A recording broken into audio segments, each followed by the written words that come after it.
শোনেন, আমি তো বারে বারেই একটা কথা বলি, আরে যখন এই বঙ্গদেশে আসে একটা ভোট, যখন এই বাংলায় আমাদের আসে একটা ভোট, যেখানেই হোক মুখ্যমন্ত্রী পাবেই তখন সোট। এটা ওনার শর্মিলা সরকার, ওমা শর্মিলা সরকার, তুমি নাকি মনোরোগ বিশেষজ্ঞ ডাক্তার।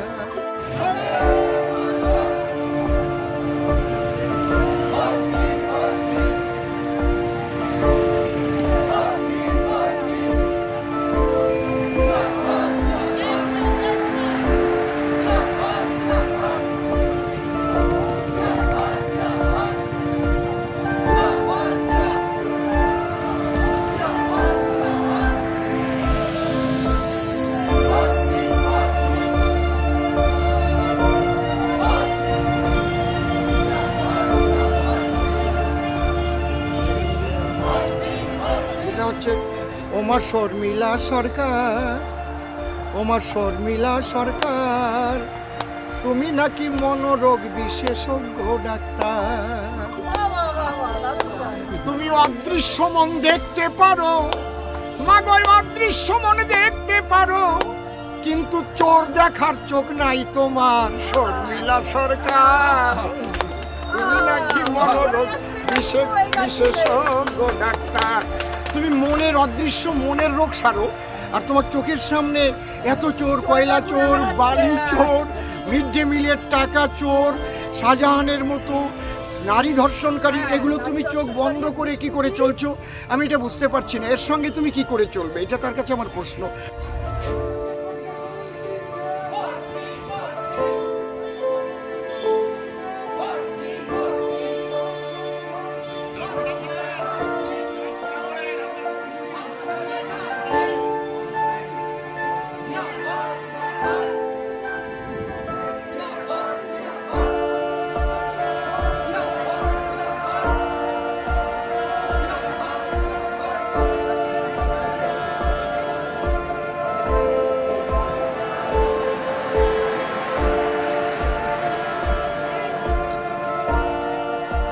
আপনি একটা রাজ্য দেখান বিজেপি শাসিত, যেখানে শাহজাহানের মতো তপশিলি মহিলাদের উপরে তারা পিঠে বানাবার নাম করে তাদের রাতের অন্ধকারে ডেকে নিয়ে রাতের পর রাত ইচ্ছামতো ধর্ষণ করেছে। এইটার জবাবটা আগে দিতে বলুন মাননীয় অভিষেক বন্দ্যোপাধ্যায়কে। আর বিজেপি এমন একটা দল, যে দল আসার পরে ভারতবর্ষের সংখ্যালঘু মুসলমানরা শান্তিতে আছে, নিশ্চিন্তে আছে, যে কটা রাজ্য আছে। এবং বিজেপি এসসি এবং এসটিদের এতটাই মান্যতা দেয় যে সারা ভারতবর্ষের যে সবচাইতে শ্রেষ্ঠ পদ, মহামান্য রাষ্ট্রপতি পদ, যেখানে প্রধানমন্ত্রী গিয়েও প্রণাম করতে বাধ্য হয়, সেই পদটা কিন্তু দিয়েছে একজন এসটি মা দ্রৌপদী মুর্মুকে। এটা দেখেও কি উনি শিক্ষা পান না? আমি ওনার কাছে প্রশ্ন করি, উনি যদি এতই এসসি দরদি হন, তাহলে ওনাদের মন্ত্রিসভায় রাজ্যে একজনও নমশূদ্র মন্ত্রী নেই কেন? আমি এর জবাব চাই। একবার মাত্র আমার মামা শ্রদ্ধেয় উপেন বিশ্বাস মন্ত্রী হয়েছিলেন, তারপরে আর একজনও নমশূদ্র মতুয়াদের উনি মন্ত্রী করেননি কেন? আমি এর জবাব চাই।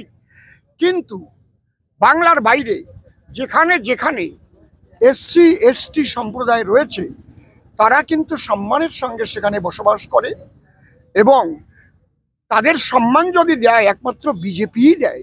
আপনি দেখুন, নারীদের সম্মান দিয়েছে, 30% নারী সংরক্ষণ করে দিয়েছে ভোটে, 100 জনের মধ্যে 30 জন মায়েদের। তারপরে এসসি এসটি যে সংরক্ষণ রয়েছে, আপনি বলতে পারবেন যে আমাদের ভারতবর্ষের বিজেপি শাসিত কোনো রাজ্যে ভোট হলে এইভাবে সংখ্যালঘু এসসি এসটি খুন হয়, তাদের ঘর বাড়ি ভাঙা হয়? আপনি দেখুন, যত মানুষ ঘর ছাড়া হয়েছে 21 সালের ভোটের পরে, সমস্ত এসসি এসটি মানুষ, একটাও 1%ও কিন্তু জেনারেল কাস্ট না। আমি যেটা বলছি আপনি ভাববেন আমি কাস্টিজিয়াম, আমাকে বলতে হচ্ছে যেহেতু উনি বলেছেন, তাই আমাকে বলতে হচ্ছে। আর যাদের ঘর ভেঙেছে, খুন হয়েছে, যার মা হারা হয়েছে, সন্তান হারা হয়েছে, খবর নিয়ে দেখেন অধিকাংশ কিন্তু SC ST মানুষরাই তাদের ঘরবাড়ি ভেঙেছে, তাদের বাড়ি ছাড়া করেছে। ওনার বোঝা উচিত যে তাদের দলের শাহজাহান বাহিনী কিন্তু এই মায়েদের উপর, SC ST মায়েদের উপরে এইভাবে অত্যাচার করেছে, ধর্ষণ করেছে। বলার আগে শুধু রাজনীতি, ওইভাবে মিথ্যা কথা বলে রাজনীতি করাকে আমি পছন্দ করি না। এটুকুই আপনার কাছে বললাম।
শোনেন, আমি তো বারে বারেই একটা কথা বলি, আরে যখন এই বঙ্গদেশে আসে একটা ভোট, যখন এই বাংলায় আমাদের আসে একটা ভোট, যেখানেই হোক মুখ্যমন্ত্রী পাবেই তখন চোট। এটা ওনার অভ্যাসে। আরে পশ্চিমবঙ্গের জনগণ জেনে গেছে ভাই, ভোটের সময় মুখ্যমন্ত্রীর চোট খাওয়া চাই। তবে একটা চটি বাকি আছে, যেদিন গদি হারা হবে সেই চোটেতে মুখ্যমন্ত্রী চিত হয়ে পড়িবে। নমস্কার।